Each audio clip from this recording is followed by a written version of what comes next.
why not just take it earlier? Yeah, what were they going it? to pick if not those heroes, right? So in some stages you can show your hand a little bit earlier, right, if you're that confident with it. But VP.Prodigy again get away with just feeling better off the beginning bat here, right? So how does Alliance look to counter this? What are they going to try and pull out? I don't think they necessarily feel much better here with the opening 2 picks. I think it's very similar, right? You have your comfort zone from both of these sides. You have a little bit of save on your position 5, Hand of God, False Promise, and you have the initiation as well. I think the opening so far is very similar. There isn't a clear winner for me. One problem is this Oracle that always opens up a couple of very nasty trolls, Huskars that you have to think about if you're Alliance right now. Huskar is looking great, and I love getting a little cheesy in the second game. When you come off a win, that's the time to do something. Just finish them off. Yeah. Timbersaw! That was a hero. I don't think that made it to the second phase in the previous game, but Alliance get something that, as we've discussed, their drafts usually need. Okay. Some kind of just strength, like just a tank. They just play around a tank really well. I don't know how else to explain it. Is this the Hanskin Pango then? It could be. I guess, right? It could be a limp Could timber. be mid. Limp Timber. All right. I'm not depending a huge on the fan, matchup but as well. I think it's likely it'll be S4s, which means you also got to consider whether Alliance might look to tri-lane. You can't really do that if Chen, Pango are your support duo, but I would imagine you want that Timber sounds versus horrible. Axe. Yeah. Chen Pango just sound bad. So you could still dual lane even with Timber versus Axe. It's still doable. You put either the Pango or the Chen there, gets a couple of creeps, continues farming the jungle. Something FNG said is that basically all he has to do in this team is focus on himself and get as much farm as possible in that position 5 and make as much impact. So you can help out the Timber a little bit as Chen, then take a couple of creeps, farm the jungle. It frees him up a little bit as well with what you were saying there, right? He has to focus on his own game. You spoke about it in depth before. It gives him the ability to just actually do and be in the best shape possible. Yeah, because S4 is pretty much taking over his usual job. Yeah. Rubik as well picked up here from VP.Prodigy. Pretty good versus the Timber as well. Pretty much whatever you steal can hurt him back heavily. So less of these curveballs coming out at the beginning away this time. Yeah. So you can make more sense of VP.Prodigy even if you weren't sold into the first time around. Yeah, that Pugna threw threw us off completely. But there you go, another Slark. But this is what I mean. I like this more because if you're going to pick Slark, they take the Timber to somewhat cover it. Okay. But, you know, why do you care what Prodigy picks up if you're already expecting like Slark counters and you're confident enough to pick it?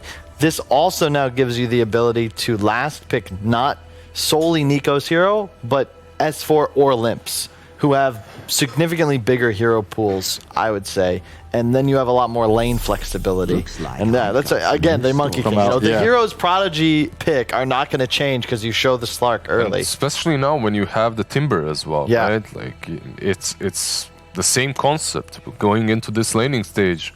I fear nothing has changed for Alliance. You still have the Monkey. The difference is they have Pangolier. They have actual mid-game team fight. Like this hero, whatever role it is, there's no fighting into Rolling Thunder, especially around objectives and choke points where you have so many more walls to bounce around. But their lanes are a little bit weaker as well at the same time, right? So you have a price to pay for that. Maybe with the Pango you'll be able to creep skip or something to alleviate that, but overall it looks like the Monkey King should have a decent laning stage once again. Should do well there. And you guys were impressed with it, what you saw last time around, right? The unexpected impressive. He did clutch it a little bit a couple of times. Like he'd survive on 10% HP, then he comes back, gets a kill in the lane, right? He did clutch it a couple of times, and it could have went badly for him. Yeah, could have gone the other way. Mechanically, there is just a little bit better in the lane. It can go either way, but this is what Monkey loves to do. Loves to be playing versus these melee cores on the offlane. Centaurs, Timbers. Said it best, and makes me think that perhaps you leave Limp on it, but the thing is, you now have this scenario where you have to dodge the lanes, and Prodigy are not a team that will really force their 1, 2, 3 onto their selected lanes. Yeah, they can Whoever's follow. playing Monkey can just follow the Timbersaw, no question. And FN, EpiKid, I'm sure they're both comfortable playing mid if necessary. One good thing for Alliance, they do have that Chen. So you have ways of calling heroes and dodging those lanes as well. It is a little bit easier for you. Could also Pango mid, I suppose, but I don't know. Whenever I see 3 melee heroes against a Monkey King as my cores, I feel pretty upset. Puck the ban, I like that choice, and they'll actually be the ones playing the Leshrac. They do have a hard save with him this time around. So Lesh in that last game didn't have the luxury of having an Oracle behind him, always ready and waiting with that false promise. Lesh kind of relies on save a lot more than these other tower pushing heroes, simply because your survivability is so low. But if you can stay in the middle of a fight and deal damage against Slark, against Timber, it's actually so sick. Do you actually remember when that Prophet didn't have Siphon? A save with that Prophet, you had to draft. You just had to get your Omni Knights, your Oracle, something with her. And Lesh pretty much feels like that right now. It's like the same hero. TA seems like a possibility for Alliance. You've got decent matchups regardless of what you're playing against, and it allows them to control vision a bit better. Their catch would be a little limited. Not sure if that's the direction they'll want to go. Kunkka is in the pool. I think it's another pretty safe pickup. But once again, you're somewhat susceptible to the Monkey King. Lina. Okay, Lina. Okay. Gives you that burst, is a good laner versus whoever comes on the mid lane as well. You have no one to play with is my problem. Who sets up for your Lina? Once again, Limp is kind of forced onto this role in this hero that he has to stay ahead on, and it's all up to him to do so because there's no one to really play with. And they do have ways of getting on top of her. You have the monkey, you have the axe, right? I can see it working though. I don't think it's that horrible. I think that there could be some chaos in these teamfights from the Pango, from the Timbersaw. I think Lina might work here, the burst damage is really good versus Lash and Monkey too. I think if Alliance are to win this game, it's got to be on the back of Hanskin with like some incredible performance on the Pangolier, because other than him, you have really no method of acquiring control in any sort of in team engagement around an objective. And you know VP.Prodigy are going to be even that towers. Is not really reliable, right? No. Like his control coming from the Pango, rolling boulder isn't your best, most reliable stun in the game. Keep in mind, like Oracle Rubik, really weak in the earlier phases of the game. It's like Pangolier has more game impact with one good rolling thunder than both of them using the full barrage of their spells. So it's kind of the same story where it's does this Lesh survive and deal damage and kill towers and maybe win the game? Or do we see something like the previous where Leshrac can't take enemy mid-tower before his team loses the game? So who knows? We've traded it out a bit, and I'm going to have to ask you two to do me a favour here, because my earpiece has completely died, so I have no idea when the commentators are ready, so hopefully the producer will tell you guys to give me a signal. But I am going to ask you boys, because we get to this time again, which way are we going? Have you been convinced by VP.Prodigy at all? Yeah, it's a hard one. It's a hard one to go for. Kyle, you want to take it first? Take that hot potato. I'm leaning VP.Prodigy here. Yeah? Welcome Alliance fans. I'm currently 0-3 for the day. Yeah, okay. I'll go with Alliance. Let's keep it fun. Got you. I think casters are ready. Yeah, casters, Toby and there we his go. quote-unquote Banks, analyst are let's ready help to you go. out there. We're born ready. Quote analyst. Well, I can't hear what they're saying, but you guys can reply back to Carl on that. Take it away, boys.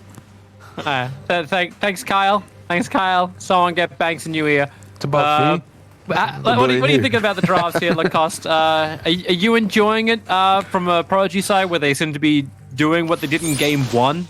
Does it still have the same elements to get them a success in a 2-0? It feels like it. I would say they have more tower damage with this Lash. The question is how much he can achieve early on. I don't know. I just never feel like 10th pick Lina is worth, you know? Like, you want to have more influence than Lina. She's a squishy hero.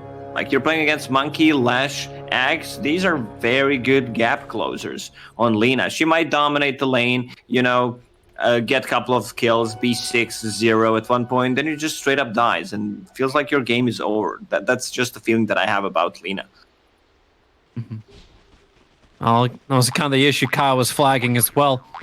Like, who does she play with? How does she work as a team? We get our laning phase now. Nico Baby, he was trying to show himself on bottom lane as like a clever kind of reveal. But hilarious enough, no one from Prodigy saw him. But it'd be a safe lane. It worked. Okay. They wanted to have Monkey against the Timbersaw. This is the lane matchup. Now they're having a tri-lane, so... Hanskin's already starting up. Save, he's arrived in. Just got level 1 Fey Bolt. That's not the control he probably needed to kill off Hanskin, who already swashbuckled forward. But now S4 gets the matchup against DM. Oh, DM does not like this at all. He's already in the trees. Stay there. Like, the only thing you do is cut the creep wave. You can't cut this one, but the next one, because you can't just really stand in the lane. Timbersaw against any strength hero is just a disaster. S4 has a flash, so he's gonna pop that one, be full HP right now. He's just following him, needs to give up at one point. Like, both of these heroes are gonna get the farm in the bottom lane. The question is, how many kills are we gonna miss? None, because we're just gonna be watching the top lane. The tri-lane versus tri-lane. That's all we have to look at. Hanskin still is able to hit like double swashbuckles. Epic Kid's feeling very strong, but once he's up a couple of extra levels, then maybe this is possible. But this is the downside about tri-lane versus tri-lane. You just don't get the early experience. That's also a problem for Slark, who loves his early level 6. We have Fate Bolt in the tri-lane. We also have FNG with the aura plus the headdress. I want to see some magic sticks. Slark already full magic wand. That's nice for him. I love to, like, no one can change the lane equilibrium. Both the camps have been blocked up by sentries. No one's getting anywhere near this. And another quick jump forward over towards the Oracle. He's back towards his own tower, but this observer ward just north of the tree line on the top lane has done a lot of work. All right, so DM is now doing his pull. Or his, at least his skip. Maybe a little later on he could think about doing his pull. Oracle, trying to get away from Hanskin. Hanskin, he's still got the swashbuckle available, but that'll go pretty deep for this. And the courier supplies are coming thick and fast from Prodigy. I'm not sure when Axe planted this ward in the bottom lane, but it's blocking the side camp, so Timbersaw can farm like the jungle creeps and the lane at the same time. It was planted by Rubik just after Slark did his early scouting, so it was just as the horn went off. Okay, so maybe they were prepared for this one. Like, to have a tri-lane against a tri-lane, mid lane should be pretty...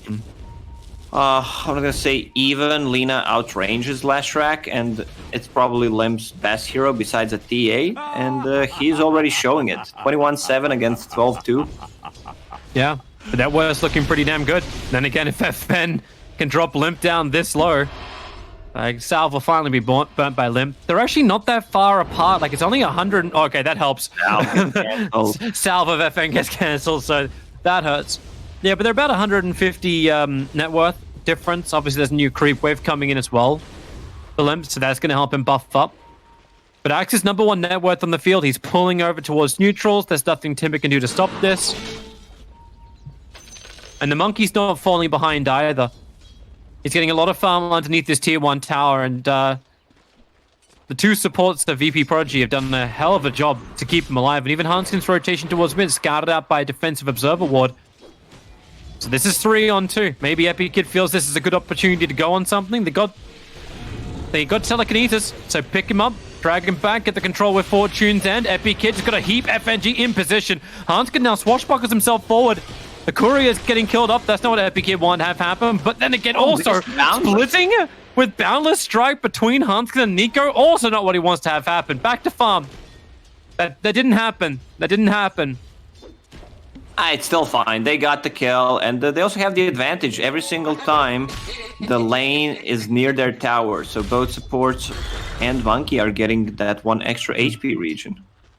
It's such a weird interaction. Like, it gives armor, it gives HP region, so you don't really want to dive the tower.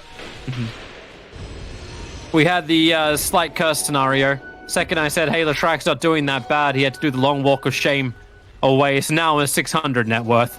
The difference for mid lane. Definitely a lot. I thought the Axe might make a rotation on the mid lane. He was very close if he gets a call into stun from Lash, should be a dead Lina, and you don't expect this kind of a gank. How hard is that to do though for an axe? Like, if you don't pull one wave, it's got to flag warning bells. Sure, but you never know if he's like here.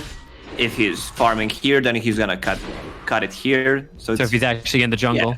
Yeah, but he was farming this camp, like the smallest X I drew on the minimap. Yeah, it's just off the mid lane. The thing you said, Slark tri-laning, he's not gonna get his level 6 anytime soon. No. Taking forever. The Monkey King's not getting his levels either. FNG actually had he got kind of, I'll say lucky. He did a great job of just being able to see where the observer walls are being planted down by Prodigy, so he's already removed a large amount of that defensive vision for the lane. The VP wanted, but maybe he'll lose his life for this. Jumping forward is a great route from the Oracle. FNG will fall, and with the Boundless Strike, Nika Baby, he has the extra line thanks to the one charges. And will Tango up underneath the tower. Oracle tried to finish him off with the nuke. Didn't pan out the way he hoped it would. Ice Rock should rename Lucky Shot to Handskin Shot. Every single time he used the Swashbuckle, he got the proc on the disarm. I'm sure he'll add that to his new patch notes. I think FNG wants to bring extra help up towards the top lane. Everybody forward. It's Lina who will arrive. You will at least hit with the Boundless Strike, and with the Tonki to throw back Limp, he's going to have a hard time getting in range just to get the Laguna Blade off. That's what he wants to have happen. Oracle's given everything he can. There's no more mana to give, and Epic Kid bounces away through the tree lines. It won't be a costly rotation because Limp can just TP back towards the mid lane, and he knows Latrak's already gone jungle. They would have wanted to find a kill. Chat typing EU gank. Like, there was so many time, so much time wasted for this gank. They didn't get the kill, but at least they're putting some pressure on the tower. There's a siege creep unit here. Let's so deep. This kill. Courier, don't come back out of there. Oh, he's going to be okay. So Rubik dies. Nika Baby's now TPing towards the mid lane. I think FN, what was he hoping for? Siege creep is still alive. He thought he could kill it with Boundless. I think it's the happiest lane FN now gets to have. A level 4 Slark versus now the level 7 Latrak, who's got 2 points up in Edict. Some free damage into the tower. Oh, hello, Hanskin. Finding to slow him down, pick him up. FN burn all the mana he's possibly got, and he'll get the kill over on Hanskin. Just trying to contest for that illusion rune.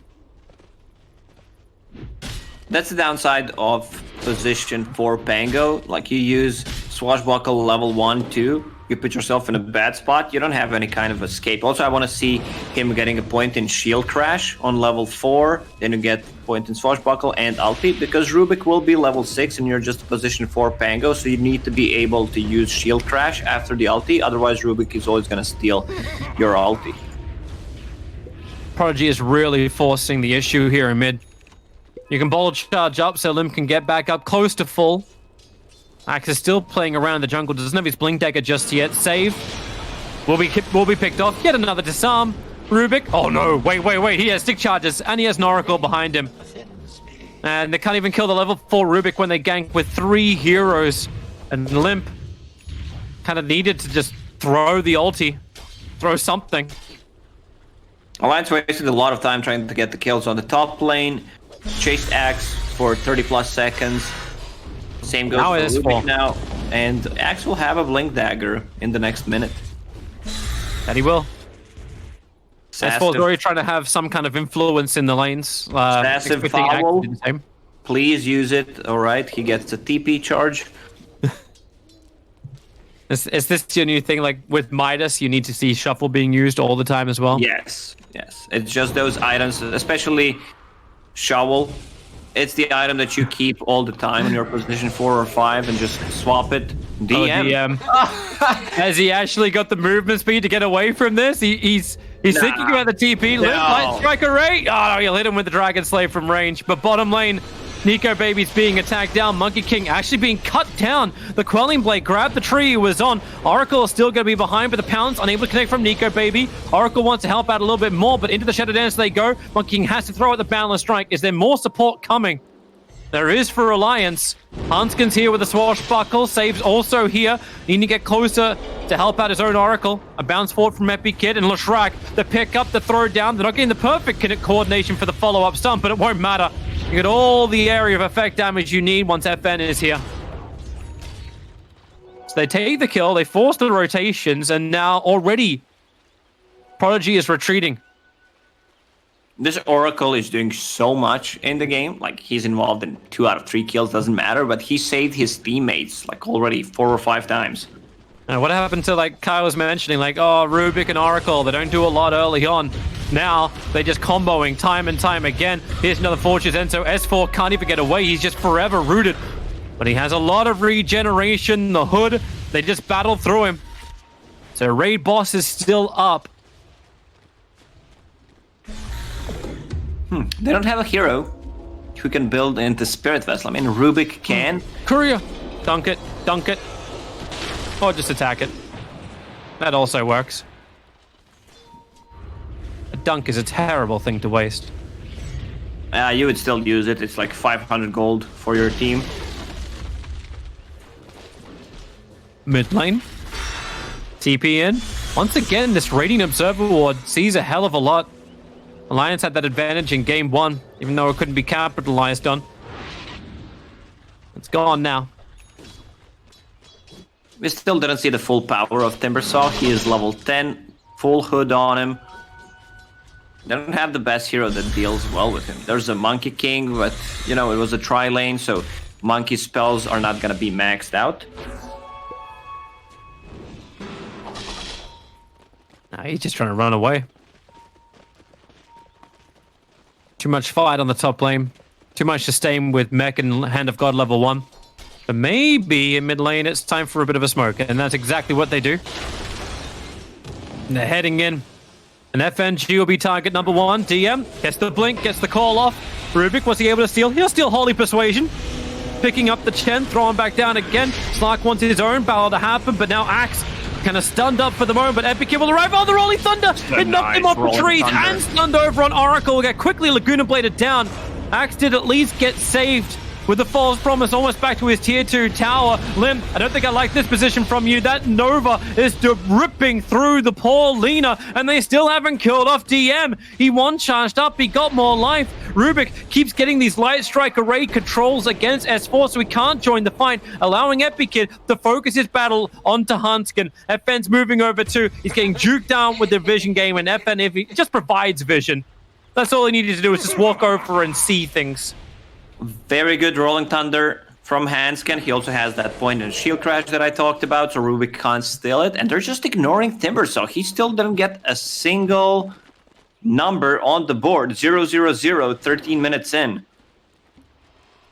How do you make effective net worth if you just can't be there for it? Bottom lane, Blink Call's about to come in, grabbing Nico Baby just after his Dark Pact. And Oracle was there to help out, but so is the Hand of God. Global range for that. Nico Baby's on the run out. Another quick battle hunger or something from DM? Nope. They want to retreat. This was all actually set up just like it was a long run from DM and Oracle TP to the outpost. I'm just scrolling through the hero levels. Level 7 Chen, level 8 Slark. That's a problem. Only 1 point in pounds, so you can't be able in team fights to get in and out. That Observe Ward at least let him know that Skank is coming. Pangolier starts up the Rolling Thunder. Axe starts it. He's just trying to drag him back away from the Rolling Thunder. Light Strike Array will be able to connect, but now the extra help. S4 could finally be a real hero as the Rolling Thunder controls Rubik.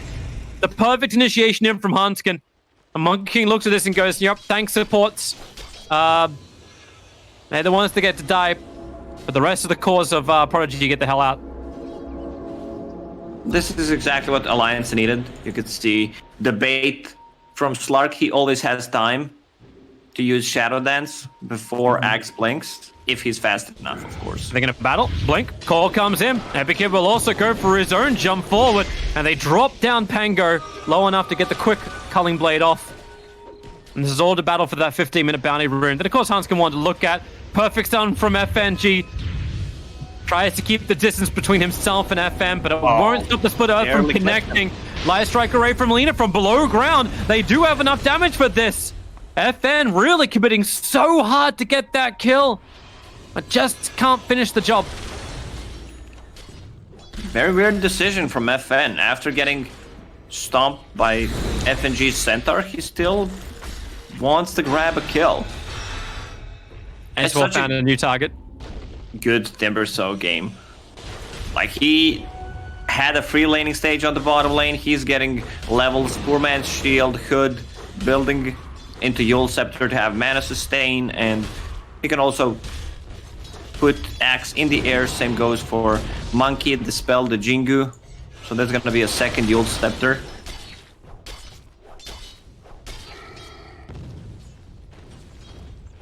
Very problematic if Monkey wants to get damage out, but he's going, like, no BKB, going Desolator next item.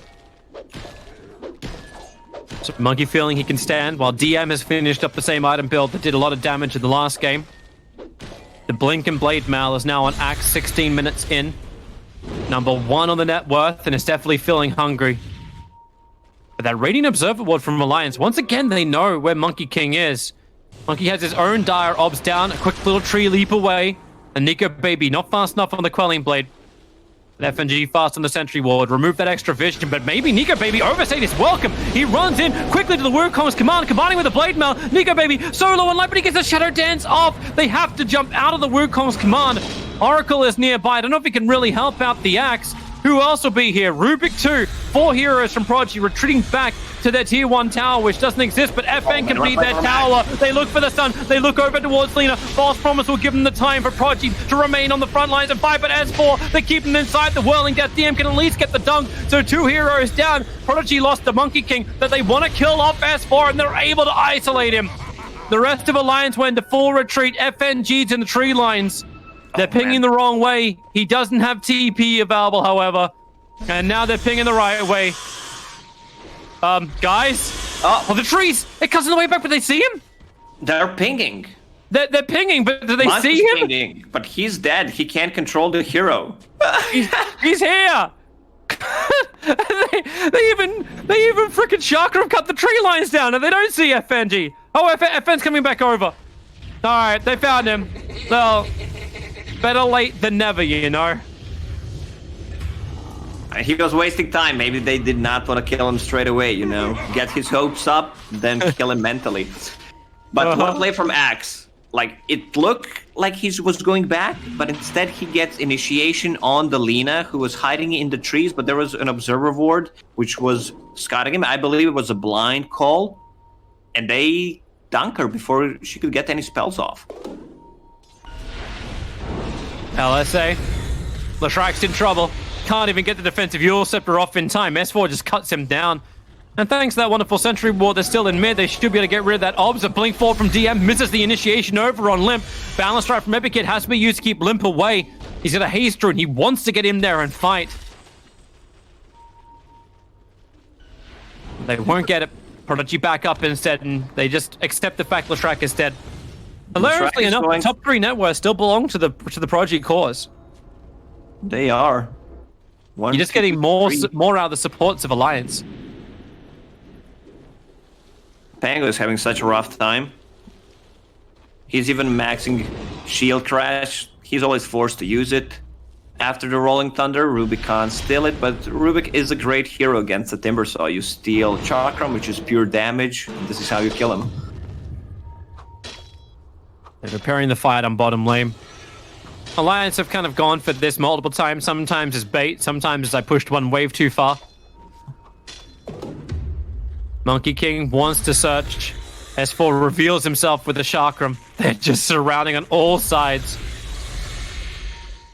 But you see where Alliance move. They have the northern outpost. So they'll TP Limp to the top lane. FN's trying to defend this, and they're going to bring in Oracle. So if initiation does come from Slark, FN will have some backup. And they bring Axe as well. Limp running underneath the tower. So you also to begin with, this Axe TP time is going to be absolutely perfect to grab the Lina. Hand of God plus Mech from FNG. And he drags S4 into the fight. But you've already lost Limp. At least the swashbuckle away, disarming, slowing VP, having a hard time with the chase. But who's going to be their primary target? Pango feels almost impossible to grab, but FNG feels a lot more appetizing. Okay, Monkey. That's There's some serious kind of hate going on against FNG. Like, you leave our region even as a stand-in, this is what you get. Oh, Hanskin. Because just watching him, it's like, hey DM, can you come and land this call? We just need some guaranteed control. I don't know if Hanskin just went AFK. He had a TP available. I think he knew he was being watched. When they start retreating and they lost one hero, and you start to chase them, that has always been and always will be the best feeling in Dota for me. You know, like, you know they're weak, they don't want to fight, but then you want to kick them when they're down. And you force them into the engagement. And Alliance definitely did not like that at all. It's still crazy that the advantage is not higher for Prodigy when it comes to the graphs.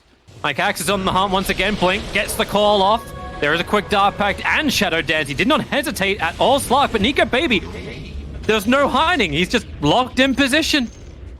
Dead for 45 seconds. That just felt like the easiest pick. It's once again an earlier Slark pickup, which gives them enough time to counter it.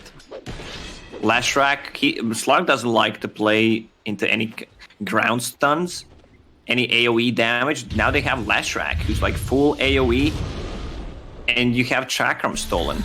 Or you steal Dragon Slayer from Lina. They just go from one target to the next. Blade Melt down, and look at S4. This guy is meant to be tanky, but he's dead. And this is such a quick and easy redo again for the Axe. Like, you wait. The longest is 25 seconds for your Blade Mail, and you're good to go again. I want Axe to slide into my DM and teach me how to play it.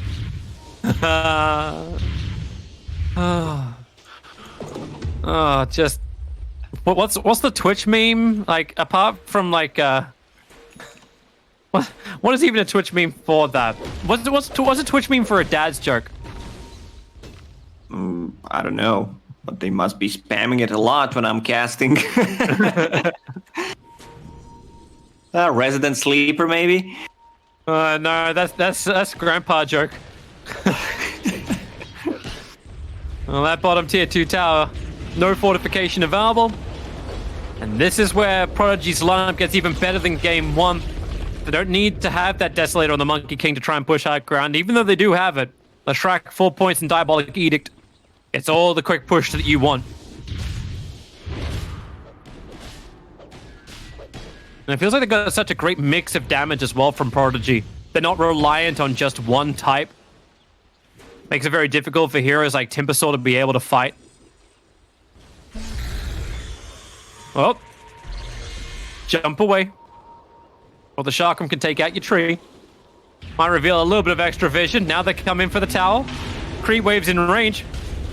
Epic Kid once again very liberal with that Wukong command. And the Chen army's coming into. They get the initial stun over on Lina FN. Right, I think it really thought about hitting the split earth. They'll need a save to get the Shrek out there. Oracle, he's holding the false promise, doesn't need to do it. In fact, it's S4 burning in all this magical. He can't walk away from it under the Wukong's command, which still hasn't ended. Epic Kid's getting all the life. Oracle just sits in the trees. Now FN, he'll get his distance. Spyback comes in from the Rubik. They're trying to bounce away to safety as Slark looks for his new target. You do have 16 Essence shifted up at the moment, so he's feeling pretty damn strong. But as the track moves over, keeping that Pulse Nova going, and Slark getting controlled up. He pounces forward, but now he's going to get trapped out as well. Another perfect blink call from DM ensures that Slark does go down, and they go back to objective-based gaming. They go back to the mid-tier 2 tower, even though Hanskin was doing everything he possibly could to slow down the wave. Epic Kid will ensure he stays exactly where he is, killing him in the middle of the swashbuckle. So at least he'll die sliding away in style. Oh, no matter what happens in this game, who wins, I would still pick Oracle as my MVP. What he's doing in team fights is just insane. Like, he's holding that ulti for such a long time. Even though they had to use buyback on Rubik, now it opens up the Roche for them. They have a lot of damage from Lashrak, Deso on Monkey. I feel like they could just go straight into Roche pit. Oh, they found him. They caught him out. FNG was roaming around hoping for the 25-minute bounty runes or something, but a double damage rune for the Monkey King. All the damage in the world you want. God, what the hell does the Alliance even do here? Doesn't feel like they can find a good initiation. And even if they do, they get counted, right? Like, Axe just will blink on you, or Oracle will hold a false promise forever. That's why I'm not a big fan of the Lina. I said it at the start. Like, she was having a dream game first 5 minutes, double the CS off Leshrac, forcing him out of the lane. And then, like, everything just crumbles. You have 1 or 2 bad ganks, you're not in the right position. It feels like your game is completely over. I mean, he can still make a comeback. Aghanim's Scepter getting close to that. It's a pure damage, which is great. To the high burst damage against Oracle. Try to surprise the target that he's trying to use the false promise on. You'll slide a strike array. And again, as you say, like, you just face Edict the target. No more damage onto a Leshrac. And FN can stand as your front liner. He burnt Bloodstone charges in the last fight too, but still sending 16 charges total. Jump forward, S4. He was thinking about the Oracle, and now Rubik gets the steal. It's a good clumsy net over on the Leshrac. Still good defensive Yule Scepter up as well. The defensive Rubik Chakra makes it difficult to move forward. Laguna Blade finally comes out, but Epic Kid goes into the Wukong's command. Can't keep S4 inside of it, however, and they do finally bring down Oracle. Alliance caught the back line, but they battle around the Monkey King ult, and maybe now with the Hand of God, no, still not enough life. Monkey King now on the cliff of Arteezy, wants to bounce back down again, but S4 ensures he stays here as long as he can. But the rest of Prodigy, they are doing the work, but they have to get rid of the Chakram. S4 has finally finished the job. Monkey King will go down, then S4 on the full run. Whirling Death from save. Can he get in range for some extra control? Nope, S4 will turn back into it to get his Timber Chain forward. A quick disarm from Pango creates another new target. DM just standing with the Blade Mail inside the Chakram, looking for his own kind of return damage. Won't happen as he blinks forward. You'll set it from Limp, creating some more space as Hanskin. He dies for the cause of S4 as well as Limp to get back to their tier 3 tower. You can see how aggressive they're playing on VPP. And they are not afraid. Like, they took this from Solo's book, from the original Virtus.pro team, where they are buying back on their position 4s and 5s and just secure a fight, even though they couldn't get anything out of this since Monkey died. But if Monkey was alive, they would have gotten straight into Roche pit. They're still thinking about it. Someone's pinging the Roche. Hey, you got FN getting stronger and stronger and stronger. 19 Bloodstone charges. You've given him an Arcane Rune. He's got a Blink Dagger now on this track, so he can be his own initiation.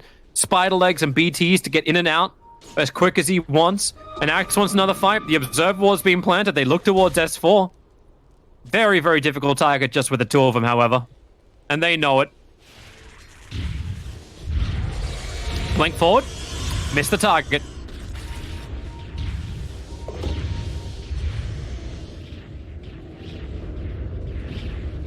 I think they can just force them into Roche pit. Try to force a fight there. You have great heroes. Wukong's command. You have Leshrac. I don't believe Alliance is ready to take this fight. It's going to go down so quickly. Slark is showing on the bottom lane. One of the reasons why they decided to go. Alliance very well out of position. Observer Wars to the north, but it doesn't matter. They're way too late. Roshan will already be claimed. So Aegis Immortal into the hands of Monkey King. S4, my god! Thought he could walk up the river. He thought wrong. Epic Kid's bouncing forward, looking for his own target, and they caught a big one. They caught the Lina. Chain stunning out. Epic Kid was about to burn the Wukong's command, but actually then realized that Limp is nothing. Just kidding. Some of these spells that you can cast the animation that are very valuable in a team fight and just cancel them. Like, it might pop a BKB. FN? He just jumped up to the top lane. I guess that's easy enough. Caught out Hanskin, was trying to create some space over on the north. And he'll take the tier 2 tower on the top lane. Just while he's in the neighborhood. Actually, probably not. Missing a creep wave, that is a problem. I believe FN should be mid, and he blinks. Like, Edict plus a Deso, it's just gonna shred the towers. But Slark was split pushing a bit on the bottom lane. Oh man, Slark is really struggling. level 18, 30 minutes in. He's been looking at About that to finish SMY for SMY. 10 minutes. Yeah. At least now they can start getting some of the neutral items. They have one of the best ones for defense. Repair kit there for Alliance. Maybe they can buy some time. But if you look at the items up for Prodigy, you got Spider Legs Leshrac, you got Axe with Craggy Armor, you've got a fresh Paladin sword out there too, the Titan Sliver. That's in the hands of the Monkey King for the moment.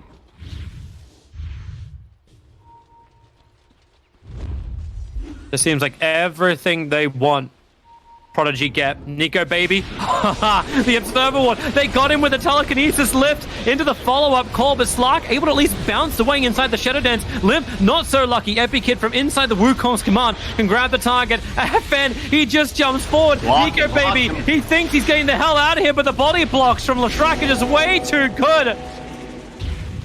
Nico, without buyback available, cannot help his team defend this mid lane. Now they move their targets to S4. 6 charges of reactive armor. Hanskin creating as much space as he can with the Rolling Thunder, at least keeping Rubik under control.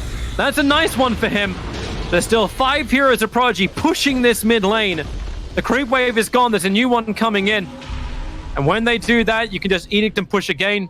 But Prodigy, yep, they are. They're looking for their blink call from Axe. He doesn't have Blade Mail available at the moment. He used Scan. Axe try to go for instant initiation with the Blink Dagger on a high ground. There you go. Blink all the Yules! Fast Yule Scepter. So quick from Limpet. Save just as quick. Jumping himself forward. Able to get the control over on Lena. She's down for the count. And now you just keep the push going if you're Prodigy. You keep the kills going. Lashrak Array from Rubik. He actually cancelled S4's Timber Chain away. Of course, Monkey's not dead. He's got 2 lives available, both from the False Promise and the Aegis the Immortal. Mortical. Okay, yeah, see it. Like a monocle. Yeah. Barracks are still alive. At least they're gonna kill the ranged one. Slark, ready to take a fight. Where's Lash at? He picked up a region rune and now he's coming back. Yeah. You got Blink, BKB, and Blade Mail available, and they got the grab on Nico Baby. He loses 2/3 of his life. It's a good Yule Scepter from S4, putting the Monkey up, but even a better one from FN, but a better Rolling Thunder from Hanskin. Once again at the back lines, interrupting the time, but it won't matter when Epic Kid gets a double Boundless Strike, then the double call from DM. Nico Baby can bounce himself away. S4 may not be so lucky. Dead for 80 seconds. Where's that edict? Turn it on, push the racks. They go back towards the mid lane. And the fight shall continue. Even the Octarine has arrived, and my god, the supports from Prodigy have done so much work. Nico Baby is down. Save gets control after control. Yeah, and it feels like this game is over. It's time to call it. This Lashrak is just doing so... I don't know how he farmed Bloodstone, Boots of Travel, and Octarine Core. He's just suddenly had Octarine. He's 11-9 on the KDA, man. Like, all the money in the world. All the towers taken down. You're looking good. And Alliance, they still believe they have something to fight with. The Pangolier blinks back into base. They could fight in 30 seconds when Slark is up. Not before. Maybe with the Timbersaw. A quick delay, but Rubik, the control is too good. A Glimmercate will not protect you. Hanskin will buy back into the game. Monkey needs to be careful. Aegis is gone in 10 seconds. That's why he's backing up. So smart for Prodigy. They understand the timings. Let Leshrac be the front liner. Get the full regeneration out from the Aegis. And there it is. The Alliance are up. 5-on-5 inside the Radiant base, right in front of the Ancient. Prodigy. This will be the dream start for them in the playoff bracket to take out Alliance. Bring forward that CIS Pride. Another great call. Limp being perfectly controlled. The Blade Mail's out. The Boundless Strike ensures that Limp will have nothing more to fight with. FNG can't live inside of his own base, so no hand of God to save him. And Nico Baby hiding inside of his own base. You still need to finish the game, however, Prodigy. Look towards the British. Okay, DM! Really? A 3-man call? That's how you end this game. Dunk down S4 and GG. VP.Prodigy take the series in a clean sweep. They will 2-0 it. Oh, what a performance. They did not leave the base for 2.5 minutes, and they just kept fighting. I don't